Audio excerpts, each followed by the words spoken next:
kukwento ko na rin sa inyo, announce ko na rin naman yung mga umabot sa dulo, magpa-file po ako for senator. I'll be filing for senator sa October 2, Wednesday. Nagawa ko na yung papeles, na-notarize ko na. Si Doc Lisa, nasa airplane na ngayon. And na-miss ko na nga si Doc Lisa, kawawa naman. Kawawa naman yung babaeng yun na pinakasalan niya ako. My God. So much suffering for her. Baka hindi ko mabawi this life yung mga utang ko sa kanya eh. Tama na. Race. Basta lalapag yung airplane. At siya magpa-file lang sa akin, pero ako tatakbo. Okay? Tatakbo tayo, papakita natin tunay ang Diyos. This time, we're gonna win it. Gagastusin natin, wala. 500,000 lang, wala. Walang pera, wala kahit kaninong taipan, huwag kayo magbigay kahit piso. Hindi ko kailangan. Okay? Hindi tayo magpapa-under kahit kanino. Pero, first miracle, I have to get well. Second miracle, mananalo tayo ng walang pera. Pag di nanalo, sorry.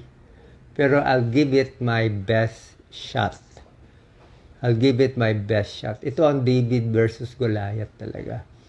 Yung 500,000 ko, bakit 500,000? Siyempre, kailangan magbayad ng airplane. Kailangan magbayad ng hotel.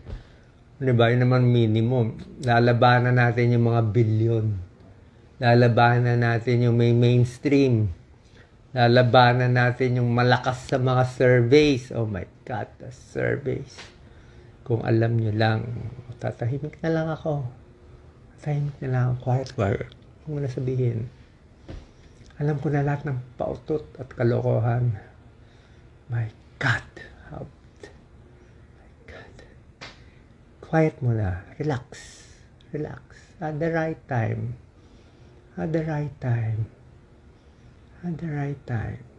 They will know. Mahirap. Pero I'll do it the cleanest way. Hindi tayo connected kahit kanino. Hindi tayo admin, hindi tayo Duterte, hindi tayo opposition. Wala lang. Ako lang mag-isa. This is me. No one else. Me and God straight. If they help me, thank you. Pag hindi, thank you. Wala akong utang, wala akong hinihingi. Gusto ko ba tumulong? Why not? Diba? Walang kapalit. Total, talo na naman ako eh. What have I got to lose? Sa mga hindi nakakaintindi, pagbigyan nyo na naman si Doc. Alam niya ito mission niya sana. Huwag naman kayo magmamarunong. Kayo pa mas marunong. Yung buhay nyo, hindi ko naman pinapakailaman eh. Kung anong paaral mo sa anak mo, okay naman sa akin eh. Feeling niya yun ang mission niya, tulungan kayo eh. Pagbigyan mo na. Gusto niya maging martyr eh. Pagbigyan na siya.